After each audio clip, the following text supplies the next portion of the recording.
Hello everyone, welcome to magnet brains, जहां आपको 100% free of cost education provide की जाती है। मतलब यहां आपको एक या दो चैप्टर पढ़ने के बाद किसी भी तरीके का कोई पेमेंट करने की नीड बिल्कुल नहीं होती है। साथ ही आप यहां पर सीयूटी, एनटीएससी, ओलंपियाड जैसे कॉम्पिटिटिव एग्जाम की प्रिपरेशन भी कर सकते हो 100% फ्री ऑफ कॉस्ट। सो इसी अच्छी बात से स्टार्ट कर लेते हैं आज की इस वीडियो को। This is professor Barkha Gupta, your IT educator for class 9th information technology, book code 402 का पार्ट बी सब्जेक्ट स्किल्स को कंटिन्यू करते हुए आज इस वीडियो में डिस्कस करने वाले हैं चैप्टर 13 यूजिंग सेल्फ रेफरेंस के असेसमेंट टाइम को। यस स्टूडेंट्स, आज इस वीडियो में हम चैप्टर 13 का असेसमेंट डिस्कस करने वाले हैं, जो असेसमेंट आपकी एग्जाम के लिए 100% इंपॉर्टेंट और यूजफुल होता है, जिसकी मदद से आप ये पता लगा सकते हो कि इस चैप्टर पर बेस्ड किस टाइप के क्वेश्चन आंसर्स हो सकते हैं जो आपसे एग्जाम में पूछे जा सकते हैं। राइट, तो हर एक चैप्टर के बाद आपको असेसमेंट दिया होता है, जो कि कहीं ना कहीं बहुत इंपॉर्टेंट होता है। सारे वीडियोस को समझना जितना जरूरी होता है, उतना ही जरूरी असेसमेंट क्वेश्चन आंसर्स को देखना भी होता है। Right, so before start this assessment let me discuss कि इस बुक का part A, that is employability skills, हमने पूरा कंप्लीट कर लिया है। एम्प्लॉयबिलिटी स्किल्स के जितने भी चैप्टर्स है, सभी चैप्टर्स के one shot revisions, MCQs, assessment time, question answers, topic wise video lectures, सब चीज अवेलेबल है the one and only magnet brains पर। कैसे एक्सेस कर सकते हो आप? यूट्यूब प्लेलिस्ट की लिंक आपको डिस्क्रिप्शन में मिल जाएगी, उसके थ्रू एक्सेस कर सकते हो, या फिर आप magnetbrains.com वेबसाइट का यूज कर सकते हो, या फिर आप मोबाइल ऐप को भी प्ले स्टोर से डाउनलोड करके सारे वीडियो लेक्चर्स को 100% फ्री ऑफ कॉस्ट कितनी भी बार देख सकते हो, और इसके लिए आपको कोई पेमेंट करने की नीड नहीं होती है।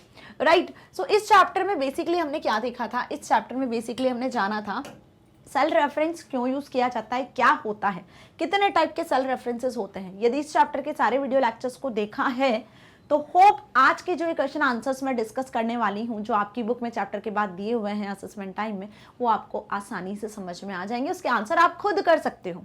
ठीक है, सो स्टार्ट कर लेते हैं आंसर द फॉलोइंग क्वेश्चंस के साथ, जिसमें पहला क्वेश्चन आपसे पूछा है, what do you understand by cell referencing. Cell referencing का क्या मतलब होता है? So a cell reference refers to a cell or a range of cells on a worksheet and can be used in a formula so that Microsoft Office Excel can find the values or data that you want that formula to calculate.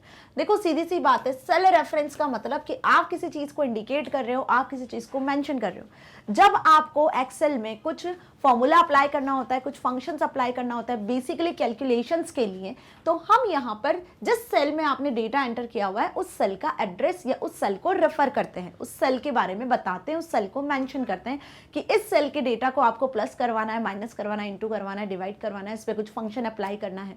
Right, तो cell को refer किया जाता है basically cell के addresses के through. हर एक cell का address किससे क्रिएट होता है? हर एक सेल का एड्रेस उसके रो और कॉलम के थ्रू आइडेंटिफाई किया जाता है। हर एक वर्कशीट रो कॉलम में डिवाइडेड होती है। अब जैसे आप सभी को पता है कि वर्कशीट में आप टैबुलर डेटा एंटर कर सकते हो। टैबुलर डेटा मतलब बात कर रहे हैं हम यहाँ पे रो कॉलम की, है ना। सो सेल रेफरेंसिंग का मतलब क्या हुआ कि आप किसी सेल को रेफर कर रहे हो, आप किसी सेल के बारे में बता रहे हो जिस सेल पर आपको कुछ कैलकुलेशन करवाना है, that is called cell referencing.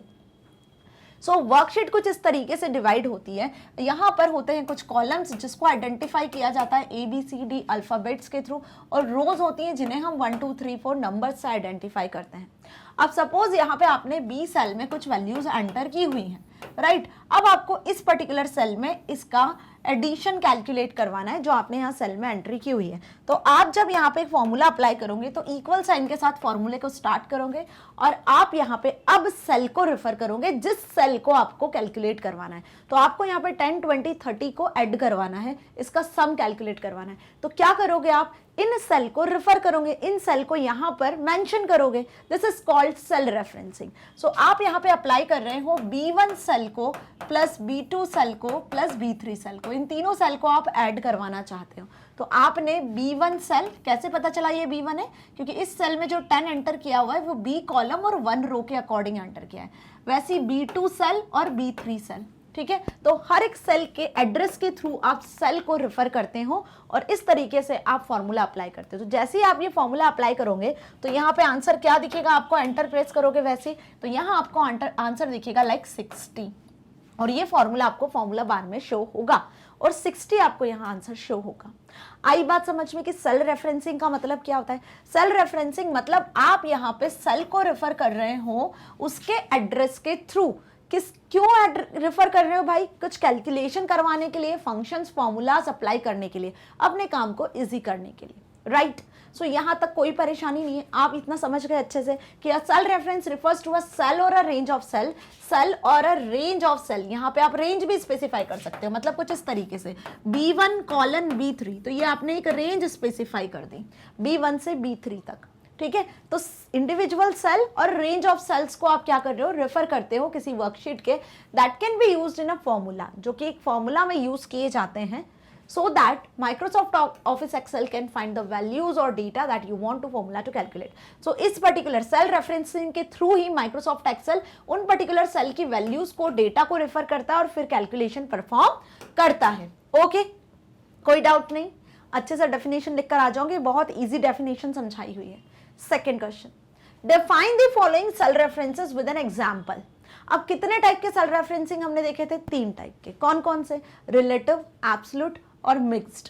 3 type की सेल रेफरेंसिंग पढ़ी इस पूरे चैप्टर में, तो अब वही आपको यहाँ पे बताना है। यहाँ पे आपसे तीनों रेफरेंसिंग के बारे में पूछा, एब्सोल्यूट, रिलेटिव, रेफरेंस, इन्हें डिफाइन करना है और एग्जाम्पल के साथ बताना है। डिफाइन करना है और एग्जाम्पल के साथ बताना है।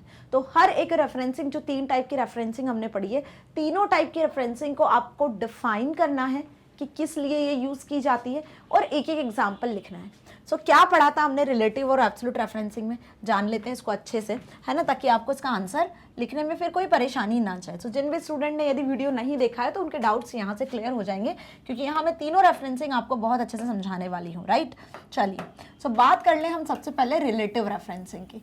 रिलेटिव रेफरेंसिंग में क्या होता है? देखो, कंपैरेटिवली पढ़ोगे तो ज़्यादा अच्छे से समझ में आ जाएगा, ठीक है ना? रिलेटिव रेफरेंसिंग, एब्सोल्यूट रेफरेंसिंग, ठीक है, और वही बात कर लेते हैं फिर हम मिक्स्ड रेफरेंसिंग की। सो रिलेटिव रेफरेंसिंग में क्या होता है? रिलेटिव रेफरेंसिंग में सेल के जो एड्रेसेस होते हैं, है ना, यदि आप किसी सेल पे कोई फॉर्मूला अप्लाई करते हो, आप किसी सेल पे कोई फॉर्मूला अप्लाई करते हो और उस फॉर्मूले को किसी नेक्स्ट सेल पे कॉपी करते हो, तो यहाँ पे वो फॉर्मूला चेंज हो जाता है ऑटोमेटिकली। तो चेंजेस यदि ऑटोमेटिकली हो रहे हैं तो वो रिलेटिव रेफरेंसिंग होती है, जिसमें चेंजेस ऑटोमेटिकली होते हैं। क्या होते हैं? चेंजेस ऑटोमेटिकली होते हैं, तो वो रिलेटिव रेफरेंसिंग होता है। कैसे होते हैं ऑटोमेटिकली चेंजेस? देखो, ये आपकी एक्सेल शीट है, ठीक है, यहाँ आपने कुछ डेटा एंटर किया, राइट? यहाँ आपने कुछ डेटा एंटर किया हुआ है। अब सेल की जो डेटा रेफरेंसिंग होती है वो कुछ इस तरीके से होती है। देखो, यहाँ पर A, B कॉलम्स हैं, 1, 2, 3, 4 रोज होती हैं। यहाँ आपने कुछ वैल्यूज एंटर करी, सपोज 10, 20, 30, और यहाँ आप उसका कैलकुलेशन करवाना चाहते हो, तो आप क्या करते हो भाई? इज इक्वल्स टू का साइन लगाते हो, सम फॉर्मूले का यूज कर लिया, और अब आप यहाँ पे सेल का नाम रेफरेंस दे रहे हो, ठीक है, सेल का नाम लिख रहे हो। सपोज आपने यहाँ पे लिखा है B1, B2, B3, तो आप स्पेसिफाई कर रहे हो B1 से B3 range, cell range specify करी कि B1 से B3 का टोटल कैलकुलेट हो जाएगा, ठीक है। और जैसे ही एंटर प्रेस करोगे तो यहाँ पे टोटल शो होगा, एंटर प्रेस करोगे वैसे ही टोटल क्या शो होगा? यहाँ पर 60। अब आपने क्या कर लिया? इस फॉर्मूले को कर लिया कॉपी। क्या कर लिया? इस फॉर्मूले को कॉपी।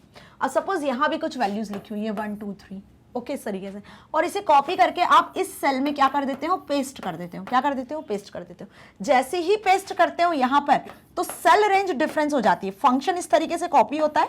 अब यहाँ पे B1 से B3 की जगह सेल का रेफरेंस क्या हो जाएगा? A1 से A3 हो जाएगा। क्या हो जाएगा? A1 से A3 हो जाएगा ऑटोमेटिकली। आपने सिर्फ फॉर्मूले को पेस्ट किया और आंसर क्या जनरेट होगा? आंसर जनरेट हो जाएगा 6।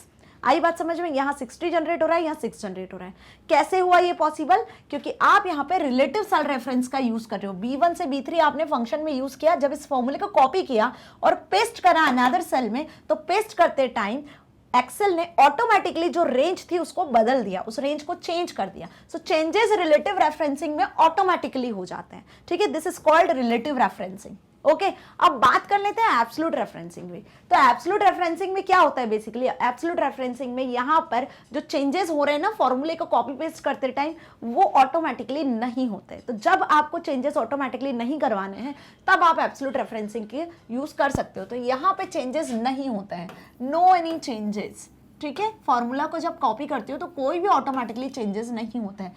जैसे एग्जाम्पल समझ लें, है ना, क्या एग्जाम्पल ले लें, वही सेम एग्जाम्पल हम ले लेते हैं, ठीक है। क्या एग्जाम्पल लिया मैंने, सपोज यहाँ पे 10 20 लिखा। अब हर एक 10 20 में से मुझे 5 को लेस करना है, 5 माइनस करना है, तो मैंने यहाँ पर 5 एंटर कर दिया, ठीक है। अब इसके अकॉर्डिंग या यहाँ पर हम 5 एंटर कर लेते हैं, ठीक है। यहाँ आपको 5 से लेस करना है हर एक नंबर को, तो हर एक नंबर को आपको यहाँ पे 5 से लेस करना है। सपोज ये ए बी वाला कॉलम है, यहाँ 1 2 3 आपके एंटर है। अब आप यहाँ पे एब्सोल्यूट रेफरेंसिंग का यूज कर सकते हो।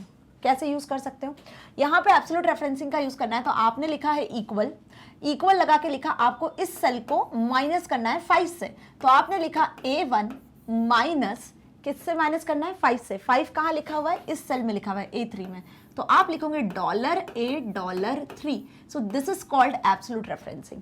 एब्सोल्यूट रेफरेंसिंग और रिलेटिव रेफरेंसिंग में डिफरेंस क्या है कि एब्सोल्यूट रेफरेंसिंग में आप डॉलर का यूज कर लेते हो। डॉलर इंडिकेट करता है कि ये फिक्स्ड वैल्यू कॉलम और रो की वैल्यू है, इसको आप चेंज नहीं कर सकते हो। जब ये फॉर्मूला आप कॉपी करोगे तो इट मीन्स कि यहाँ कोई चेंजेस नहीं होंगे। जैसे कि A1 minus $A$3, it means कि यहाँ पे आंसर क्या जनरेट हो जाएगा, यहाँ पे आंसर जनरेट हो जाएगा 10 - 5 दैट इज 5। क्या जनरेट हुआ, 10 - 5 दैट इज 5 जनरेट हुआ। जब आपने इस फंक्शन को कॉपी कर लिया, इस फॉर्मूले को आपने क्या कर लिया, कॉपी कर लिया, तो कॉपी करने के बाद आप इस फॉर्मूले को जब पेस्ट करोगे, तो आपने सपोज यहाँ पे पेस्ट किया, क्या किया आपने, यहाँ पर पेस्ट किया। पेस्ट किया तो आपने क्या लिखा, पेस्ट करने के बाद एज इट इज फंक्शन आ जाएगा, एज इट इज फंक्शन आएगा, तो ये जो A1 है वो एज इट इज कॉपी होगा दैट इज A2 के फॉर्मेट में, क्योंकि ये रिलेटिव रेफरेंसिंग है।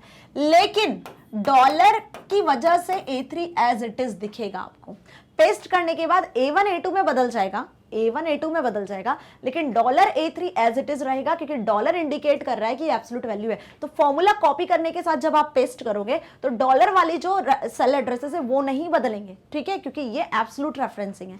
तो यहाँ पर 20 - 5 होगा और आंसर क्या जनरेट होगा, आपका आंसर जनरेट हो जाएगा दैट इज 15। क्या जनरेट हो जाएगा, 15। आ गई बात समझ में, समझ में आ रहा है कि एब्सोल्यूट रेफरेंसिंग आप कैसे इंडिकेट करते हो, डॉलर का साइन लगाकर इंडिकेट करते हो, this is called absolute referencing.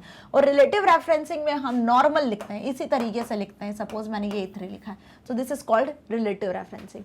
Mixed referencing क्या होता है, मिक्स्ड रेफरेंसिंग इन दोनों का मिक्स्ड होता है, मतलब जिस पर्टिकुलर सेल रेफरेंस में आप एब्सोल्यूट रिलेटिव दोनों का यूज करते हो वो मिक्स्ड रेफरेंसिंग कहलाता है। कैसे, मिक्स्ड रेफरेंसिंग में आप या तो कॉलम को चेंज कर सकते हो या रो को चेंज कर सकते हो, ऐसा बेसिकली मिक्स्ड रेफरेंसिंग में होता है। कैसे इसको रेफरेंस किया जाता है, कुछ इस तरीके से देखो।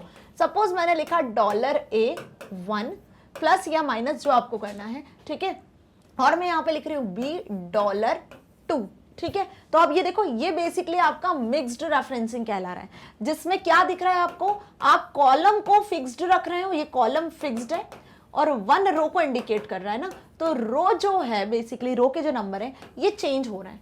तो ये हो गया क्या आपका $A क्या हो गया, एब्सोल्यूट रेफरेंस हो गया, ठीक है, और वहीं 1 किसको शो कर रहा है, रिलेटिव रेफरेंस को। आ रही है बात समझ में। उसी तरीके से B किसको इंडिकेट कर रहा है, B इंडिकेट कर रहा है रिलेटिव रेफरेंसिंग को, और ये जो $2 है ये एब्सोल्यूट रेफरेंस को इंडिकेट कर रहा है, ठीक है। सो डॉलर लगा लेते हो, मतलब एब्सोल्यूट रेफरेंस की बात कर रहे हो आप, और बिना डॉलर के जब कोई रेफरेंस लिखते हो आप, सेल का एड्रेस लिखते हो, तो वो रिलेटिव रेफरेंसिंग कहलाता है, ठीक है। कोई डाउट नहीं है, अच्छे से समझ में आ गया। सो अब यदि डेफिनेशन एग्जांपल के साथ लिखने को आएगा तो यही आंसर आपको बेसिकली लिखकर आना है।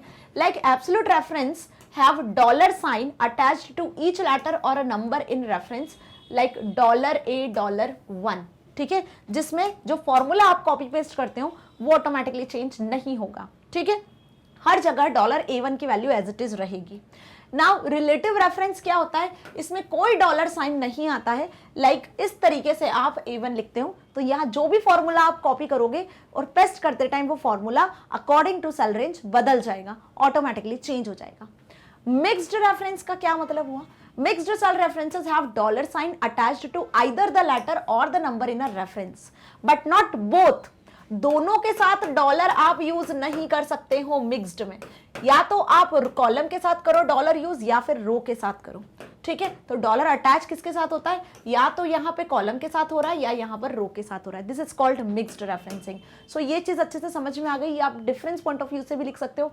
एग्जाम्पल मैंने आपको बता दिया, एग्जाम्पल आप यहाँ पे अपने अकॉर्डिंग ऐड कर सकते हो। जो हमने वीडियो जब डिस्कस किया था, इसका मैंने ये पढ़ाया था, उसमें भी हमने 2 से 3 एग्जाम्पल को समझा था, तो वो एग्जाम्पल भी आप यहाँ पे ऐड करके आ सकते हो। लाइक सैलरी को 10% इंक्रीज करना है ना, एक्सपेंसेस या सैलरी जो है, सेल्स जो है उसको 10% कैलकुलेट करना है, एक्सपेंसेस को माइनस करना है, 50 चैरिटी अमाउंट था उसको लेस करना था, देखा था हमने ये एग्जांपल ना। सो उसमें हमने रिलेटिव फिक्स्ड और एब्सोल्यूट डिफरेंस को अच्छे से समझा था एग्जांपल के साथ। सो डियर स्टूडेंट, यहाँ इस क्वेश्चन में आपको एग्जाम्पल भी लिख कर आना है। एग्जाम्पल मैंने आपको बहुत अच्छे से क्लियर कर दिया है, hope you understand this thing, और एग्जाम्पल के साथ आप डिटेल में इसको लिख कर आओगे ना। Now third question, differentiate between absolute and relative referencing, जो हर बार आपसे एग्जाम में पूछा जाता है कि एब्सोल्यूट और रिलेटिव रेफरेंसिंग में क्या डिफरेंस है। और अब ये चीज आपको अच्छे से समझ में आ गई होगी, जो मैंने यहाँ आपको एक तरीके से डिफरेंस पॉइंट ऑफ व्यू से ही समझाई है ना, कि रिलेटिव रेफरेंसिंग में आप क्या करते हो, डॉलर का यूज नहीं करते हो, बट यहाँ पे आप डॉलर का यूज करते हो। ठीक है, दूसरी चीज, यहाँ पे चेंजेस ऑटोमेटिकली होते हैं जब आप फंक्शन को कॉपी करते हो किसी एक सेल से दूसरी सेल में, तो चेंजेस ऑटोमेटिकली होते हैं। बट यहाँ पर एब्सोल्यूट रेफरेंसिंग में जब आप फॉर्मूले को किसी एक सेल से दूसरी सेल में कॉपी करते हो तो चेंजेस ऑटोमेटिकली नहीं होते हैं। एग्जाम्पल भी आप यहाँ पे लिखकर आ सकते हो सेल रेफरेंस का। वही सेम डिफरेंस यहाँ भी लिखा हुआ है कि relative references change when a formula is copied to another cell, relative reference change automatically when the formula copied from one cell to another cell. Absolute references on the other hand remain constant no matter where they are copied. Absolute reference में जो भी आप cell reference लिखते हो वो constant रहता है, चाहे कहीं भी आप उसको किसी भी सेल में अदर सेल में पेस्ट करो वो कांस्टेंट ही रहता है, इसमें कोई चेंजेस ऑटोमेटिकली नहीं होते हैं। जैसा हमने यहाँ पर देखा एग्जाम्पल में, फिर से आपको बता रही हूँ कि A3 वाली सेल को आप माइनस कर रहे हैं दोनों सेल से, तो आपने डॉलर लगा के A3 लिखा है। हर जगह जहां पर भी जिस भी सेल में कॉपी करोगे ये एज इट इज रहेगा, है ना, रिलेटिव एड्रेस बदलता जाएगा बट ये एज इट इज ही रहेगा। ठीक है, तो इट रिमेन्स कांस्टेंट, इसमें कोई चेंजेस नहीं होते हैं एब्सोल्यूट रेफरेंस में, बट रिलेटिव रेफरेंस में चेंजेस हो जाते हैं when you copy formula from one cell to another. So hope you understand all questions जो हमने यहाँ डिस्कस किए। छोटा सा चैप्टर था, टाइप्स ऑफ सेल रेफरेंस समझना था, सेल रेफरेंस होता क्या है और एग्जाम्पल जानना था, जो हमने इस चैप्टर में अच्छे से समझ लिया है। पूरा वीडियो हमने यहाँ पर फिनिश किया हुआ है, जिसमें 3 क्वेश्चंस आपकी बुक में दिए थे, तीनों हमने कंप्लीट कर लिए। होप आपको सारे क्वेश्चंस अच्छे से समझ में आए। एग्जाम्पल के साथ आप इन्हें एक्सप्लेन करके आना, साथ ही आप इसका प्रैक्टिकल भी करके देख सकते हैं कि एक्चुअल में फॉर्मूला की वैल्यू चेंज होती है या नहीं होती है। रिलेटिव और एब्सोल्यूट सेल रेफरेंस में जो डिफरेंस हमने देखा है वो ऑटोमेटिकली जो चेंजेस वाला वो होता है या नहीं होता है। प्रैक्टिकल करके आप जरूर कमेंट सेक्शन में लिखिएगा, बताइएगा कि क्या आपने जो प्रैक्टिकल किया वो सक्सेसफुल हुआ। रिलेटिव एब्सोल्यूट सेल रेफरेंस बहुत बहुत इंपॉर्टेंट है, हर साल एग्जाम में पूछा जाता है और ये बात मैं आपको पहले भी बता चुकी हूँ। सो इस टॉपिक को बिल्कुल भी स्किप मत करना, इस चैप्टर को अच्छे से पढ़ लेना, अच्छे से समझ लेना, राइट। सो मैग्नेट ब्रेन्स आपको ना सिर्फ K12 बल्कि प्रोवाइड करता है CBSE English medium, NTSC olympiad, CUT spoken English, UP Bihar board and other competitive exam की प्रिपरेशन भी 100% free with high quality education के साथ। और अब तो डियर स्टूडेंट्स, मैग्नेट ब्रेन्स आपको प्रोवाइड कर रहा है बुक्स और ई बुक्स की फैसिलिटी भी। मतलब यदि आप चाहते हो किसी भी सब्जेक्ट की बुक्स को एक्सेस करना, या फिर आप स्पेशल बुकलेट्स को एक्सेस करना चाहते हो, जैसे हम बात कर लें MCQ booklet, sample paper booklet, previous year question paper booklet, so वो मैग्नेट ब्रेन्स ने अब आपके लिए पॉसिबल किया है। हमारे एक्सपर्ट टीचर्स के थ्रू ये बुक्स बनाई गई हैं। कैसे एक्सेस कर सकते हो आप इसको, यूट्यूब प्लेलिस्ट, यूट्यूब के अकॉर्डिंग, मतलब डिस्क्रिप्शन में आपको मिल जाएगी लिंक इसकी, ठीक है। यूट्यूब डिस्क्रिप्शन में वीडियो के नीचे लिंक मिल जाएगी। लिंक पे जैसे क्लिक करोगे तो क्लिक करते से ही आपके सामने एक गूगल फॉर्म ओपन हो जाएगा, उस फॉर्म को फिल कर देना। फिल करने के साथ ही टीम आपसे कंसल्ट करेगी और आपको ये फैसिलिटी प्रोवाइड करेगी। यदि कुछ लेटेस्ट अपडेट चाहते हो मैग्नेट ब्रेन से रिलेटेड तो आप फॉलो कर सकते हो यूट्यूब, फेसबुक, इंस्टा, ट्विटर जैसे पेजेस को भी, ताकि आप अपने एग्जाम में 100% मार्क्स को अचीव कर सकते हो और साथ ही साथ अपनी लाइफ में कुछ बहुत अच्छा अचीव कर सकते हो। सो मिलेंगे नेक्स्ट वीडियो में नेक्स्ट न्यू ब्रांड चैप्टर के साथ। Till then stay happy. Thank you so much.